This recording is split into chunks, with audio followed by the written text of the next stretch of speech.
சென்னை வானகரத்தில் அதிமுக செயற்குழு பொதுக்குழு கூட்டமானது நடைபெற்று வருகிறது. இந்த பொதுக்குழு கூட்டத்தில் 16 தீர்மானங்கள் நிறைவேற்றப்பட்டுள்ளதாக அண்மை தகவலானது வெளியாகி இருக்கிறது. செயற்குழுவில் மேலும் 9 தீர்மானங்கள் நிறைவேற்றப்பட உள்ளதாகவும் அண்மை தகவல் வெளியாகி இருக்கிறது. சென்னை வானகரத்தில் அதிமுக பொதுக்குழு செயற்குழு கூட்டமானது நடைபெற்று வருகிறது. முன்னதாக காங்கிரஸ் மூத்த தலைவர் EVKS இளங்கோவனுக்கு இரங்கல் தீர்மானமானது நிறைவேற்றப்பட்டிருக்கிறது.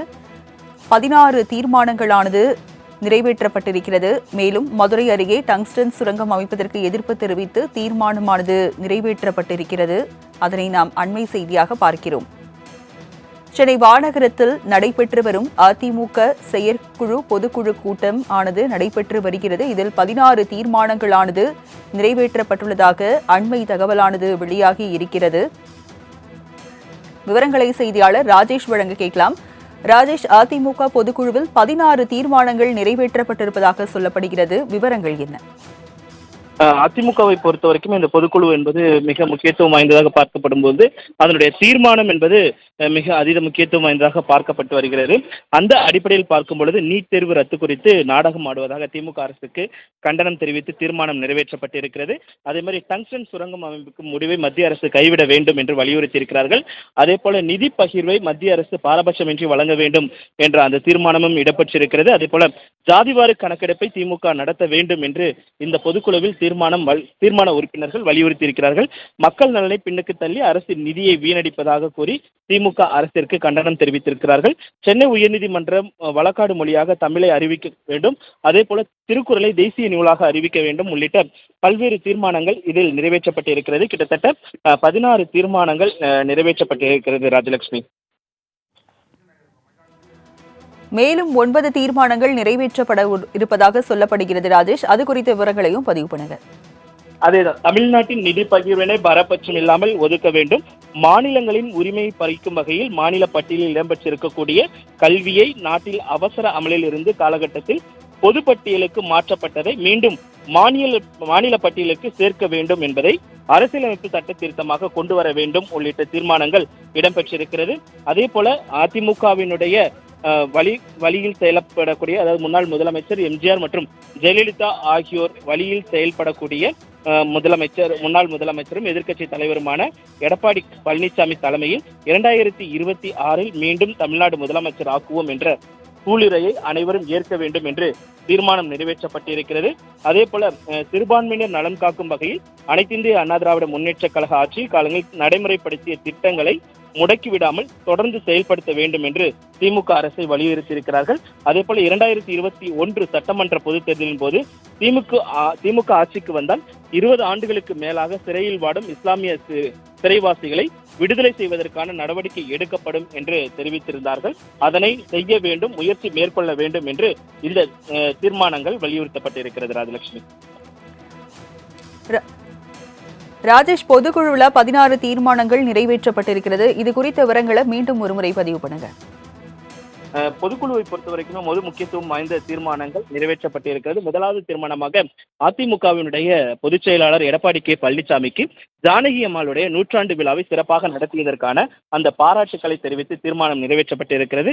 அதே போல பெஞ்சல் புயல் காரணமாக எந்த விதமான முன்னெச்சரிக்கை நடவடிக்கைகளையும் திமுக அரசு மேற்கொள்ளவில்லை என்றும் மக்கள் உணவு, உறைவிடம், குடிநீர் உள்ளிட்டவைகளுக்கு தேவைகளுக்கு அடிப்படை தேவைகளை கூட ஒழுங்காக திமுக அரசு செய்யவில்லை என்பது இரண்டாவது தீர்மானமாகவும் அதற்கு கண்டனம் தெரிவித்து நிறைவேற்றப்பட்டிருக்கிறது. அதே போல திமுக ஆட்சியில் சட்ட ஒழுங்கு, போதைப் பொருட்கள் நடமாட்டம், ஏழை எளிய நடுத்தர மக்களை வாட்டி வதைக்கும் விலைவாசி உயர்வு, மின்கட்டண உயர்வு, சொத்து வரி உயர்வு உள்ளிட்டவைகளை வழிகாட்டி மதிப்பீடு உயர்வு உள்ளிட்ட தமிழ்நாட்டு மக்களின் வாழ்வாதாரத்தை நசுக்கி வரும் நிர்வாக திறமையற்ற முதலமைச்சர் தலைமையிலான திமுக அரசுக்கு கடும் கண்டனம் என்று தெரிவித்திருக்கிறார்கள். 4வது தீர்மானமாக திமுக தேர்தல் வாக்குறுதிகளை நிறைவேற்றாமலும் அரசு ஊழியர்கள் கோரி வரும் பழைய ஓய்வூதிய திட்டம், ஆசிரியர்கள், மருத்துவர்கள், செவிலியர்கள் ஆகியோரின் ஊதிய முரண்பாடு, பணி நிரந்தரம் ஆகியவற்றை நிறைவேற்றாமலும் விவசாயிகள், தொழிலாளர்கள் உள்ளிட்டவர்களுக்கு அவர்கள் செய்ய வேண்டிய வாக்குறுதிகளை அளிக்காமல் இருக்கும் திமுக அரசுக்கு தங்களுடைய கண்டனம் என்று தெரிவித்திருக்கிறார்கள். அதே போல டங்ஸ்டன் சுரங்கம் தமிழகத்தில் மேலூர் அருகே கொண்டு வரப்பட இருக்கிறது. அதனை ஒப்பந்தம் கோரிய போதே திமுக அரசு தடுக்க தவறியதற்கு கண்டனம் தெரிவித்தும் இந்த திட்டத்தை திரும்ப பெற வலியுறுத்தியும் மத்திய அரசுக்கு அழுத்தம் கொடுக்க வேண்டும் என்று தீர்மானம் நிறைவேற்றப்பட்டிருக்கிறது. அதே போல 6வது தீர்மானமாக உலக பொதுமறையாக இருக்கக்கூடிய இந்தியாவுக்கு வாழ்வளிக்க வழிகாட்டியாகவும் இருக்கக்கூடிய திருக்குறளை தேசிய நூலாக அறிவித்திட வேண்டும். சென்னை உயர்நீதிமன்றத்தில் வழக்காடு மொழியாக தமிழ் இடம்பெற வேண்டும். இந்தி திணிப்பு எதிர்ப்பு, மத்திய அரசால் இயற்றப்பட்ட சட்டங்கள் பெயர்களுக்கு இந்தியில் பெயர் வைப்பதை கைவிட்டு ஆங்கிலத்தில் தொடர் மத்திய அரசு வலியுறுத்த வேண்டும் என்று அந்த தீர்மானம் கொண்டு வரப்பட்டிருக்கிறது.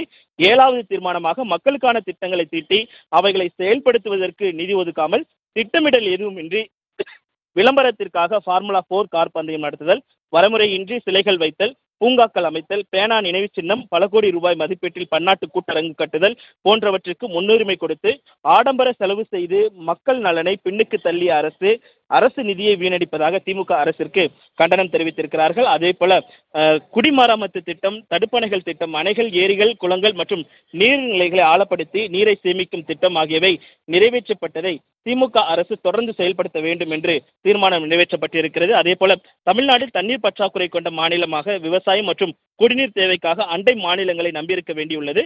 அதனால் அதிமுக ஆட்சியில் தொலைநோக்கு பார்வையோடு கோதாவரி காவிரி இணைப்பு திட்டம் மற்றும் பாரம்பரியமிக்க ஆழியார் பாண்டியார் ஆகிய திட்டங்களை தொடர் நடவடிக்கையாக எடுத்து செயல்படுத்த வேண்டும். அதே போல அதை தவறிய திமுக அரசுக்கு கண்டனம் தெரிவித்திருக்கிறார்கள். நீட் தேர்வு ரத்து குறித்து கபட நாடகம் ஆடிக்கொண்டிருக்கும் திமுக அரசுக்கு கடும் கண்டனம் என்று 10வது தீர்மானம் நிறைவேற்றியிருக்கிறார்கள். 11வது தீர்மானமாக அவர்கள் நிறைவேற்றியிருக்கக்கூடிய அந்த தீர்மானம் என்பது முக்கியத்துவம் வாய்ந்ததாக பார்க்கப்படுகிறது. வாக்காளர் சேர்த்தல், நீக்குதல் போன்றவற்றில் பல்வேறு குளறுபடிகள் நிலவுவதை சரி செய்திட வேண்டும். தேர்தல் நியாயமாக நடத்திட இந்திய தேர்தல் ஆணையத்தை அவர்கள் வலியுறுத்தியிருக்கிறார்கள். 12வது தீர்மானமாக கல்வி, பொருளாதாரம், வேலைவாய்ப்பு ஆகியவற்றில் அனைவருக்கும் சம உரிமையும் சம வாய்ப்புகளையும் வழங்கிடவும் வகையில் ஜாதிவாரி கணக்கெடுப்பை எடுக்க வேண்டும் என்று திமுக அரசு வலியுறுத்தியிருக்கிறார்கள். 13வது தீர்மானமாக சிறுபான்மையினர் நலனை காக்கும் அனைத்து இந்திய அண்ணா திராவிட முன்னேற்ற கழகத்தின் ஆட்சியில் செயல்படுத்த திட்டங்களை மீண்டும் திமுக ஆட்சியில் செயல்படுத்த வேண்டும் என்று வலியுறுத்தி இருக்கிறார்கள். இஸ்லாமிய சிறைவாசிகளை விடுதலை செய்வதற்காக நடவடிக்கை எடுக்கப்படும் என்று திமுக தேர்தல் வாக்குறுதியில் அளித்த அந்த வாக்குறுதிகளை நிறைவேற்ற வேண்டும் என்பது 13வது தீர்மானமாக இடம்பெற்றிருக்கிறது. அதே போல பல்வேறு தீர்மானங்கள் 14வது தீர்மானமாக மாநிலங்களின் உரிமையை பறிக்கும் வகையில் மாநில பட்டியலில் இடம்பெற்றிருந்த கல்வியை அவசர நிலை பிரகடனத்தின் போது மத்திய பட்டியலுக்கு கொண்டு சென்றப்பட்டிருக்கிறது. அது மீண்டும் மாநில அரசு பட்டியலில் இடம்பெற வேண்டும் என்பது 14வது தீர்மானமாக இருக்கிறது. 15வது தீர்மானமாக தமிழ்நாட்டிற்கு நிதி பகிர்வினை பாரபட்சம் இல்லாமல் மத்திய அரசு வழங்கிட வேண்டும் என்று வலியுறுத்தியிருக்கிறார்கள். 16வது தீர்மானமாக எதிர்க்கட்சி தலைவராக இருக்கக்கூடிய எடப்பாடி பழனிசாமியை மீண்டும் முதலமைச்சர் ஆக்குவோம் என்று இந்த பொதுக்குழுவில் சூழலை ஏற்போம் என்று அந்த 16வது தீர்மானம் இடம்பெற்றிருக்கிறது. ராஜலட்சுமி, பொதுக்குழுவில் 16 தீர்மானங்கள் நிறைவேற்றப்பட்டிருக்கிறது. இது குறித்து பதிவு பண்ணியிருந்தீங்க. தற்போது 2026 சட்டமன்ற தேர்தலை எதிர்கொள்ள என்னென்ன முன்னெடுப்புகள் எடுக்க நிர்வாகிகளுக்கும் தொண்டர்களுக்கும் வலியுறுத்தப்பட்டிருக்கு? அதிமுகவை பொறுத்த வரைக்குமே ஏற்கனவே கள ஆய்வு கூட்டங்கள் நடத்தப்பட்டது. அந்தந்த சட்டமன்ற தொகுதிகள் மாவட்ட வாரியாக கள ஆய்வு கூட்டங்கள் நடத்தப்பட்டு என்ன மாதிரியான நடவடிக்கைகள் எடுக்க வேண்டும், என்ன மாதிரியான மேற்கொள்ள வேண்டும் என்பதையெல்லாம் அவர்கள் தொடர்ச்சியாக வலியுறுத்தியிருந்தார்கள். இந்த பொதுக்குழு கூட்டத்தை பொறுத்த வரைக்குமே ஏற்கனவே முன்னாள் அமைச்சராக இருக்கக்கூடிய செம்மலை பேசிய போது அதிமுகவின் பொதுச் செயலாளராக இருக்கக்கூடிய எடப்பாடி பழனிசாமியை மீண்டும் நாம் முதலமைச்சர் ஆக்க வேண்டும், அதற்காக நாம் உழைக்க வேண்டும், எந்த தியாகத்தையும் செய்ய வேண்டும் என்று அவர் பேசியிருந்தார். அதே போல ஒவ்வொரு இடங்களாக சென்று அதிமுகவினுடைய திட்டங்களை மக்களிடத்தில் கொண்டு போய் சேர்க்க வேண்டும், என்ன மாதிரியான திட்டங்கள் செய்யப்பட்டது என்பதையெல்லாம் குறித்து அவர்களிடத்தில் கொண்டு போய் சேர்க்க வேண்டும் என்பதெல்லாம் நிர்வாகிகளுக்கு வலியுறுத்தலாக இருக்கிறது. ராஜலட்சுமி, பொதுக்குழுவில் 16 தீர்மானங்கள் நிறைவேற்றப்பட்டிருக்கிறது. செயற்குழுவில் 9 தீர்மானங்கள் நிறைவேற்றப்பட இருக்கிறது. தற்போதைய விவரங்களை வழங்கியதற்கு நன்றி ராஜேஷ்.